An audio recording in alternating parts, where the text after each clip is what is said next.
आप लोग सोचते हैं कि माँ सभी चीज़ को क्यों मना करती है। ऐसे तो मैं सारे ही धर्मों को संपूर्ण तरह से आपको बताना चाहती हूँ। इतना ही नहीं, जो कुछ भी उसमें आधा अधूरापन भाषित होता है उसको मैं पूर्ण करना चाहती हूँ। मैं किसी भी शास्त्र या धर्म के विरोध में हो ही नहीं सकती, लेकिन अशास्त्र के ज़रूर विरोध में हूँ और अधर्म के। और जहाँ कोई चीज़ अधर्म होती है और अशास्त्र होती है, एक माँ के नाते मुझे आपसे साफ साफ कहना ही पड़ता है। बाद में आपको भी इसका अनुभव आ जाएगा कि मैं जो कहती हूँ वो बिल्कुल सत्य है, प्रैक्टिकल है। जब आप अपने हाथ से बहने वाले इन वाइब्रेशंस को दूसरों पे आजमाएंगे, आप समझ लेंगे कि मैं जो कहती हूँ बिल्कुल सच बात कहती हूँ और पूर्णतया आपके हित के लिए और आपके उत्थान के मार्ग के व्यवस्थित रूप से प्रकाशित होने के लिए कहती हूँ। यही एक बड़ी शोचनीय स्थिति है कि मानव सत्य को लेने में बहुत टाइम लगाता है। अगर झूठ कोई फैलाए तो मनुष्य उसे बहुत जल्दी मान लेता है, या कोई ऐसी चीज़ कि जिससे उसकी कमजोरियों को प्रबलता मिले या उसके अहंकार को पुष्टि मिले तो मनुष्य उसको बहुत जल्दी आत्मसात कर लेता है। पर आज मैं आपसे थोड़ा सा हठ योग के बारे में और सांख्य के बारे में कहूँगी, क्योंकि शंकराचार्य ने भी साफ कहा है कि न योगे न सांख्ये, योग और सांख्य से आपको आत्म साक्षात्कार नहीं। इसलिए मैं कोई ये बात पहली मर्तबा नहीं कह रही, ऐसे अनेक मर्तबा लोगों ने कहा। और आप जितने भी धर्म पुरुषों की ओर देखें तो किसी ने भी संन्यास नहीं लिया था सिवाय नाथ पंथियों के, और उनका भी बड़ा विकट मार्ग था। आप जानते हैं कि जनक राजा थे और राजा जैसे रहते थे, लेकिन उनको लोग विदेही कहते हैं, इसीलिए जानकी जी को वैदेही कहा जाता है। आप जानते हैं कि नानक भी विवाहित थे और कृष्ण ने भी विवाह किया था, राम ने भी विवाह किया था, और आप ही जैसे संसार के एक परिवार प्रिय वे लोग थे। किसी ने भी संन्यास आदि नहीं लिया था, नहीं कहीं इन लोगों ने योग को इतनी मान्यता दी। सिर्फ पातंजलि ने योग पर विशेष रूप से ध्यान दिया, लेकिन पातंजलि को भी लोग पढ़ते नहीं हैं। ये तो fifth hand sixth hand information जो आती है योग के बारे में, उसी को मान लेते हैं और उसी को विशेष समझ करके और योग, जिसको कि हठ योग कहते हैं, वो करने लग जाते हैं।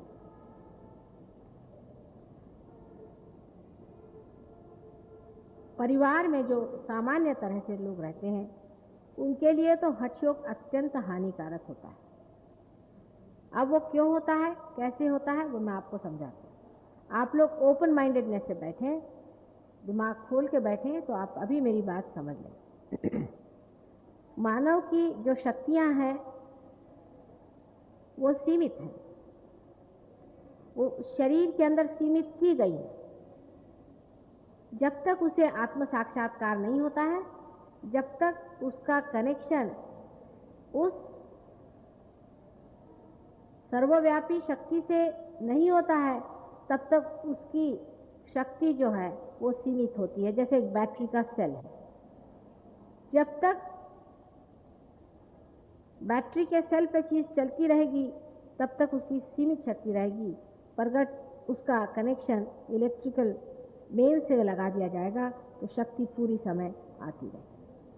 मैं इसलिए बिल्कुल मॉडर्न बातों में समझाती हूँ कि हमारे रोज़मर्रा के जीवन में हम इसे देख सकते हैं।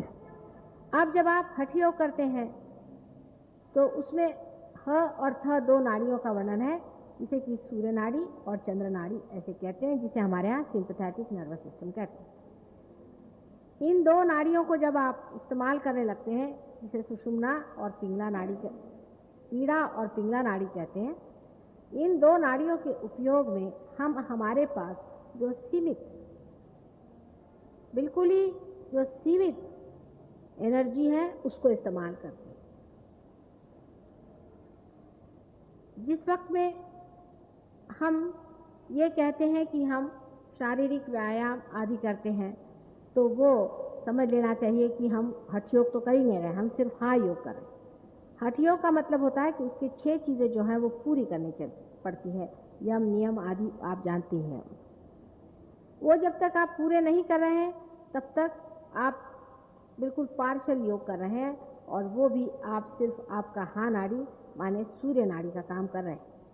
सूर्य नाड़ी से आपका शरीर बढ़ सकता है और आपकी मेंटल कैपेसिटी शायद बढ़ जाए, लेकिन हम लोग तो कम से कम 3 चीज़ हैं ही। एक तो हम मेंटल हैं, इमोशनल हैं और फिजिकल हैं। तो अगर हमने इन 2 चीज़ों पर, विशेषतः शरीर पर, पूरी अपनी सीमित शक्ति को अगर खींच लिया, तो जो हमारी इमोशनल नाड़ी है, जिसको चंद्र नाड़ी कहते हैं, वो पूरी तरह से शुष्क होती जाती है। उसका सारा ड्रेन होते रहता है, वहाँ से सारा खींचते जाता है, और वो आता है हमारे शरीर पर। और जब वो हम अपने शरीर के बढ़ाने के लिए उसका उपयोग करते हैं, तो जो हमारा इमोशनल बीइंग है वो बिल्कुल ही शुष्क हो जाता है।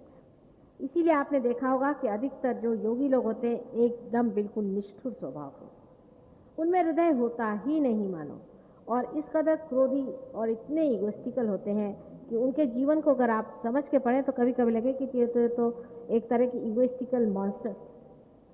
जैसे आप विश्वामित्र को पढ़ें, क्या उस हरिश्चंद्र बेचारे के जान को लग गए, खुद तो सन्यासी थे, उसके भी जान को लग गए। वो अच्छा घर गृहस्थी में अपने बीवी बच्चों के साथ बहुत धर्म से राज्य करता था, उसकी जान को लग गए, उसके प्राण ले लिए और उसकी हालत खराब कर दी।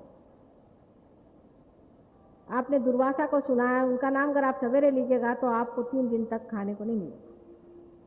तीसरे जमदग्नि साहब थे, उनके क्या कहने, यानी यहाँ तक है कि पराशर मुनि के लिए कहा जाता है कि उन्होंने भी एक बहुत ही गंदी बात अपने लाइफ के कर दी थी सत्यवती के साथ, जिन्होंने कि अपने हृदय को पूरी तरह से एम्प्टी तो कर लिया था, लेकिन अपनी काम वासनाओं पर वो कुछ भी नहीं अधिकार रख पाए। एक क्षण में उनका सभी तपस्या वगैरह भंग हो गई। और ऐसे अनेक हैं, आप जानते हैं, अपने ऐसे अनेक ऋषि मुनि हो गए। परशुराम जो थे, जिन्होंने कि कौन से मुनि, अगस्त्य मुनि, अगस्त्य मुनि, और जिन्होंने कि गुस्से में आकर के सारा समुद्र पी लिया था, किसी ने किसी को भस्म कर दिया था, किसी ने किसी को खत्म कर दिया था। आज तक आपने किसी से ये नहीं सुना होगा कि इनमें से किसी ने भी किसी का उद्धार किया होगा या कल्याण किया होगा। माने अपने अंदर जो सीमित शक्तियां हैं, उस सीमित शक्ति में से अगर आप सिर्फ एक नाड़ी पर वो सारी शक्ति को अगर खींच लें, अपने फिजिकल बीइंग को बढ़ाएं या अपने मेंटल बीइंग को बढ़ाएं, तो आपका जो इमोशनल बीइंग है वो बिल्कुल स्टार्व कर जाएगा। और ऐसा आदमी जो है वो किसी भी हद तक पहुंच जाए, उसका कुछ आप नहीं कह सकते हैं, क्योंकि उसका ईगो बलवत्तर हो जाएगा।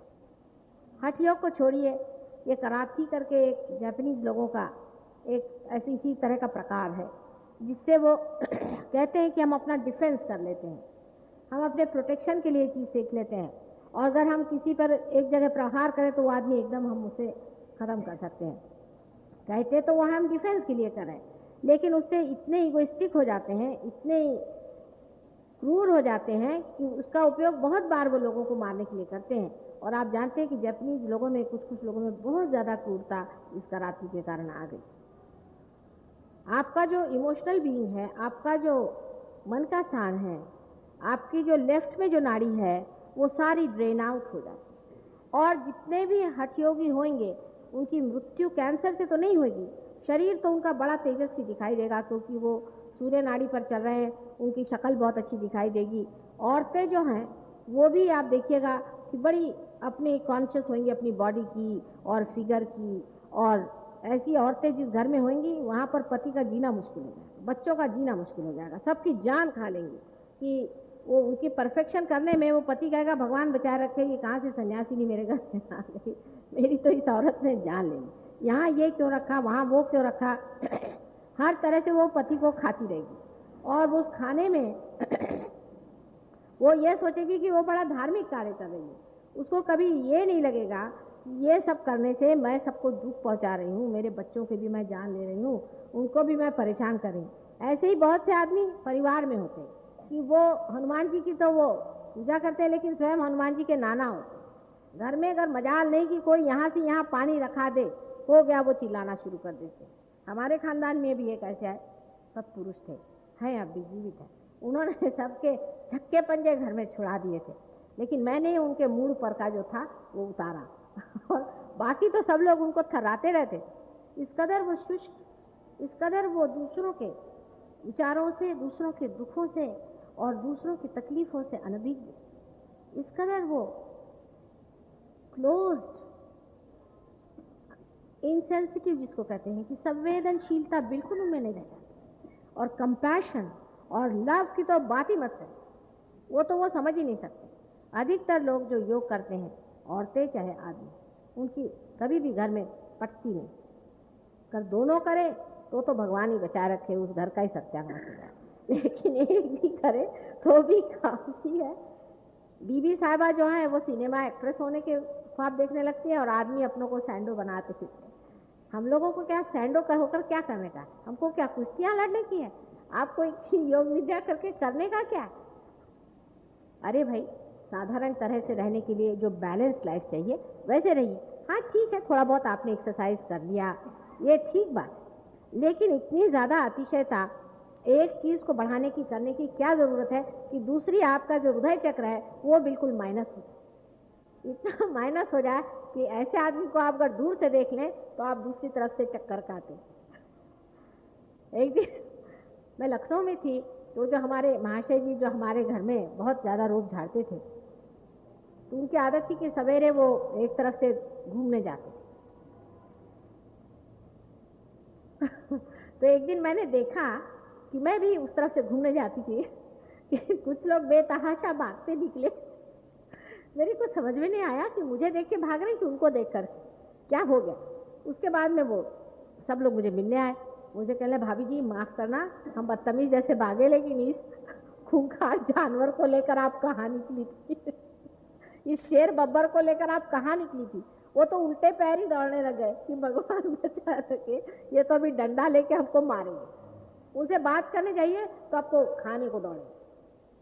कभी हंसना तो वो जानते ही नहीं, उनको मालूम ही नहीं कि दुनिया में हंसना या स्मित या कोई ऐसी चीज़ है। बड़े सीरियस होते हैं और किसी का दुख, किसी की तकलीफ को समझते नहीं। आप अगर उनसे कहें कि भाई इस आदमी को बहुत दर्द है, इतना दर्द में पड़ा हुआ, कहले देखो मैंने कैसे अपने दर्द को कंट्रोल किया, तुम भी करो। अरे भाई वो कोई योगी नहीं है, तुमने अपने दर्द को कर लिया, लेकिन वो जानते नहीं कि उनकी मृत्यु जो होगी वो हार्ट अटैक से। हमेशा जो सहज योगी होता है उसका दोनों बैलेंस होता है, उसकी वजह मैं बाद में बताऊंगी। लेकिन जितने भी योगी लोग होंगे वो खट से यूं खत्म हो जाएंगे और पता ही नहीं चलने का उनका वो गायब हो जाएंगे। उसके बाद जब वो